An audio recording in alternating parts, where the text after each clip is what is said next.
Welcome to another vintage fishing reel video. In this episode we have a Penn Peerless No. 9, introduced in 1959. This is a smaller reel, pretty much for freshwater fishing or maybe near shore light saltwater fishing. And I got this at a antique mall for $8. I thought, well, I can't pass that up for $8. It looks like it's in good working condition. And so I bought it, and full disclosure, I've already been into this and serviced it, but despite the fact that it appears to be working fine, it's broken, and although it's functioning, it'll clearly become obvious why it needs to be repaired nonetheless. So what happened was I got in there and I found out that one of the the pinion gear has a big notch in it, and one side of that pinion gear snapped off, and so where it engages with the spool, so it's still catching the spool enough to wind it, but it's not in a situation where you'd want to use it like that. So in this video, rather than servicing, since I've already cleaned it and lubricated and so on, this is going to be strictly a repair to because what I've done is I bought a new, this will be helpful too in showing exactly what happened. I bought a replacement pinion gear for this, and so you can see the notch where the spool links up with that. Well, one of this whole side broke off and the loose piece was in there, and so this is what needs to be replaced. So by the time I bought and paid postage on this, my $8 reel became a $20 reel, which still isn't bad. That's kind of a slightly above average price for one of these, maybe average to slightly above average, and it doesn't include all the fun and that I had and cleaning it and lubing it and fixing it and making it work again. And anything that I learned from that. So I'm not too disappointed. I certainly didn't get taken to the cleaners by any stretch.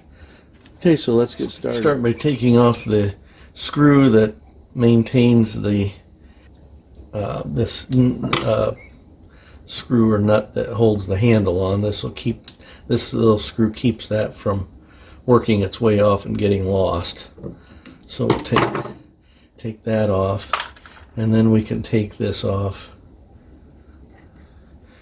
and then off comes our handle and our star drag adjuster, and then I guess I'm going to put that on free spool, and then we'll take these screws around the margins first. This one obviously isn't original to the reel, so that's a replacement somebody put in there. I'll probably find a better replacement than that, but let's just start by removing these outer screws.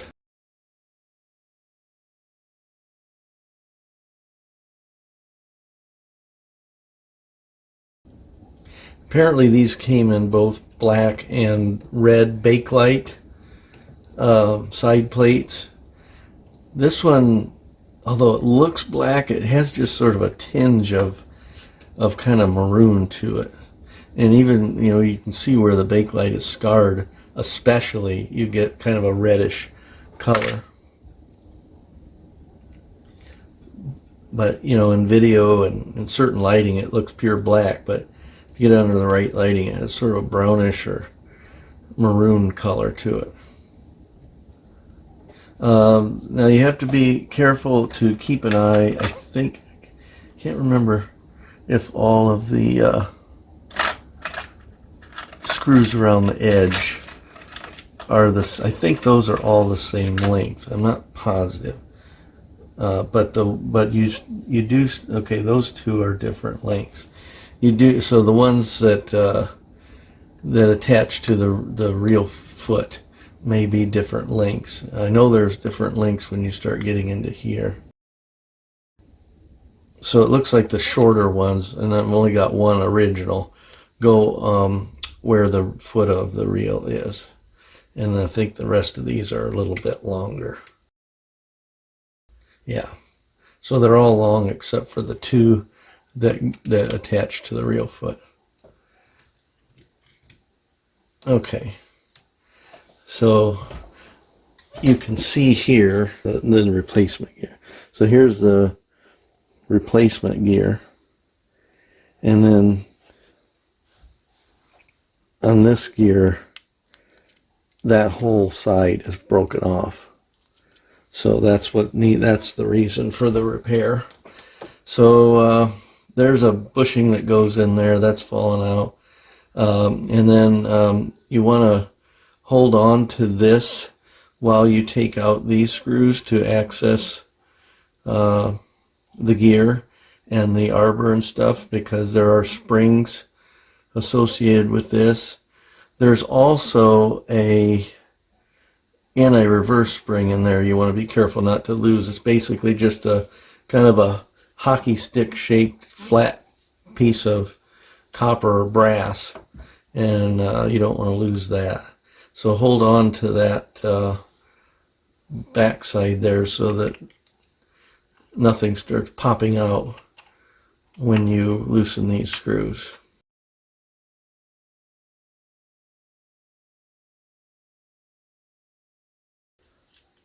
Okay, and so I'm just going to gently let up on that. And two of these screws are long, and where'd the other one go? There it is. And aren't threaded all the way. Those are the screws that go through the springs on the posts for the arbor. So those two holes closest to the spool release are not threaded all the way, and the other two are threaded along the entire length.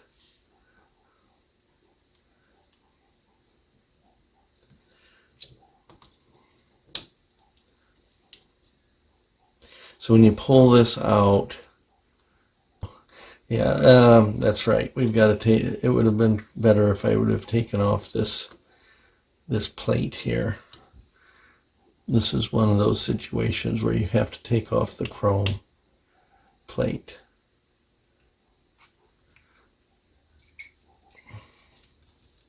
Or it's at least better to. I think it's necessary. But there's your anti-reverse dog or pawl. This little hockey stick shaped thing, that's your anti-reverse spring. So that goes in sort of like that. Of course the pawl would be in there, but you don't want to lose that. And these aren't going in the parts tray because this has already been cleaned and lubed. The only thing I'm going to have to lube is the new gear. So this is the one you want to be. Let's just get this out of here.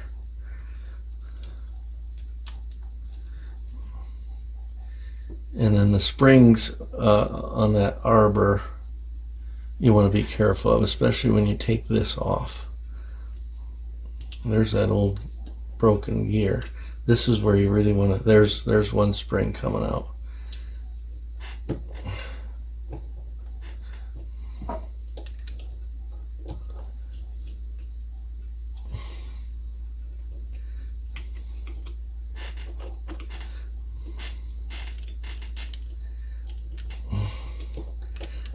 We're having this much trouble getting this thing off of there last time. Let's get our other spring out of there before we lose that. There it comes. And then there's your arbor. And there's the broken pinion gear. So if I turn them both like that, you can see that one side's broken clean off. all the way down into the notch there. So that's what we have to replace. We'll grease this up.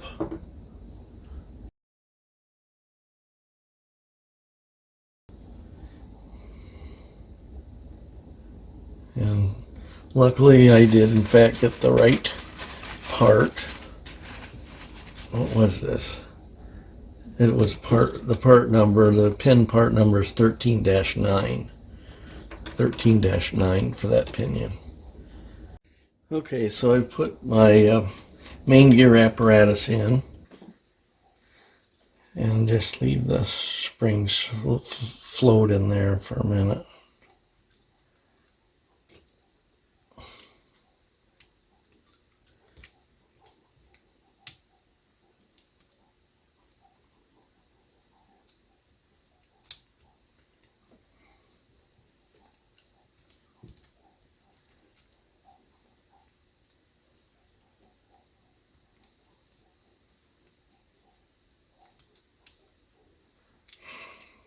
Maybe if I hold it down like that, maybe my finger won't be in the way this time. There we go. Now, there's a couple things you have to do kind of at the same time. One is, you've got to get this anti-reverse pawl over that hole, which is going to be held in place by a screw. But I'm going to run this back around, kind of hold all that down for a minute while I try to get this spring's got to go around, it's got to lean up against the anti-reverse pawl or dog and then go around this knob here. So you got to get that in thing. It doesn't have a post to rest on because there's going to be a screw in there that acts as a post. And then I'm kind of holding all this down by having turned this plate so I can hold that down, and then I put that spring in there, and it's got to lean up against the anti-reverse pawl, and then around this post here, and then up against the side plate. So now I'm going to bring this around, and I'm gonna try to put these screws in that go through the springs and just get those started as they thread into this plate, and that'll hold all that down while I get everything else taken care of. For some reason, that's not going down all the way.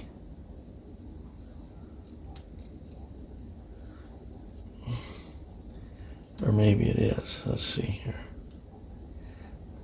Something's...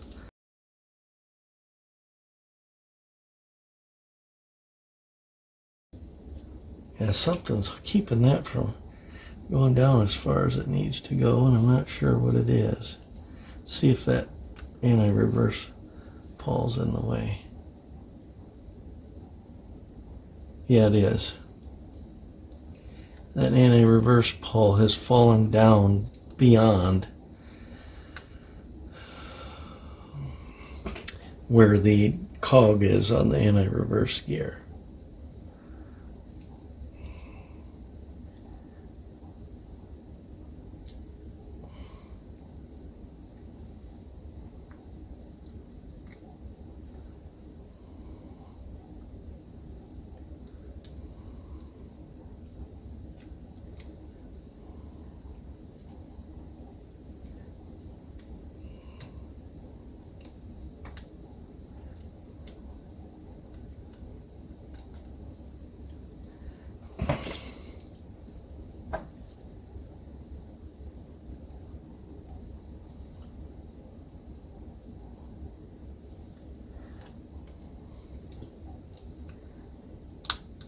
There. Now, Let's try this again.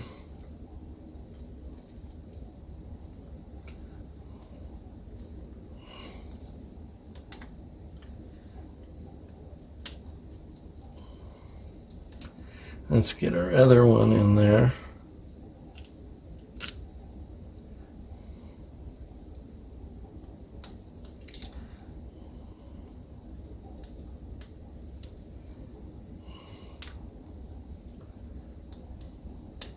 Trying to line up that threaded hole. So let's make sure our gear isn't bound, and it's not.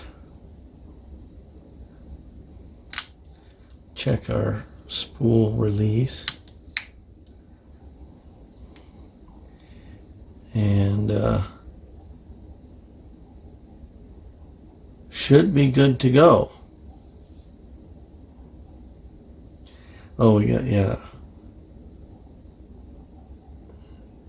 We got to get, well, we should be good to go. Just hopefully that anti-reverse dog didn't move out of place, because when this goes back in, that screw, one of those body screws or side plate screws, will serve as a post for that anti-reverse pawl. I should be able to put those screws in right now.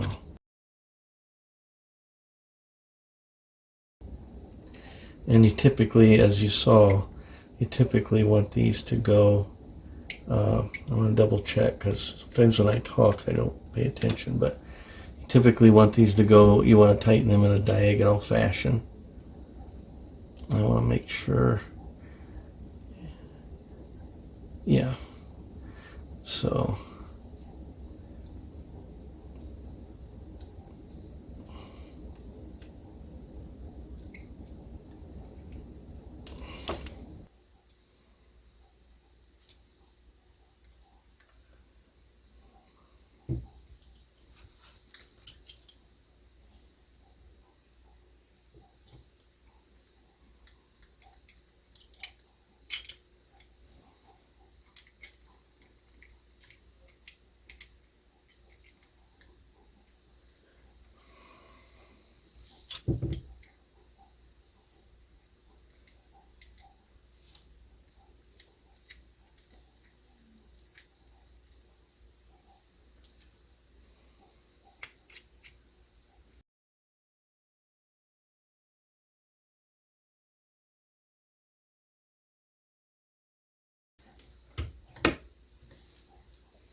Look at that thing work now. Obviously, you didn't get to see the way it was before I cleaned and lubricated it, but it certainly didn't work like that.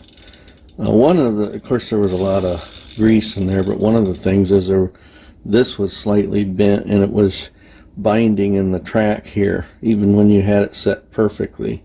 And so that needed a little bit of bending, but it's not binding now.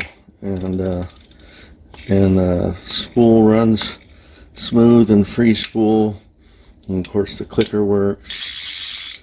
So I'm real happy with that. You know, I ended up taking a chance on it because it was $8, and in this case it ended up having a broken part.